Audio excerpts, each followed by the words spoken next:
seja do jeito que for. Preciso desse amor, grande sucesso, destaque da banda Raça Negra. Preciso desse amor é uma canção de sucesso revivida aí no álbum Milênio, lançado pela Universal Music em 2000. Junto com essas canções, a canção Deus Me Livre, canção de Darcy Rossi, Sérgio Sol e Alexandre, Cigana, de Gabu, Desculpe, Mas Eu Vou Chorar, regravação, sucesso de Leandro e Leonardo, composto por César Augusto e Gabriel. Sem Você Aqui, de Luiz Carlos e Elias Muniz. É o Amor, grande sucesso de Zezé de Camargo e Luciano. Maravilha, de Luiz Carlos e Elias Muniz. A canção Preciso Desse Amor, também de Luiz Carlos e Antônio Carlos de Carvalho. Você Não Sabe de Mim, canção essa composta por Luiz Carlos e Elias Muniz. Cheia de Manias, de Luiz Carlos, Jeito Felino, canção essa de Gabu.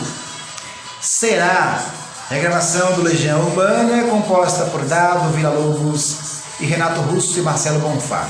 O grande sucesso presente nesse álbum também, a canção É Tarde Demais, de Luiz Carlos e Elias Muniz. Quero Ver Você Chorar, de Luiz Carlos.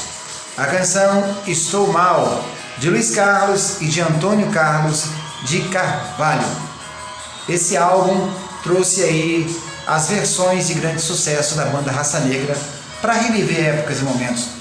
Preciso de Dar um Tempo, canção de Luiz Carlos e Elias Muniz, também estava presente nesse álbum. Quando Te Encontrei, entre outras. E você? O que estava fazendo nessa época, nesse tempo? O que fazia?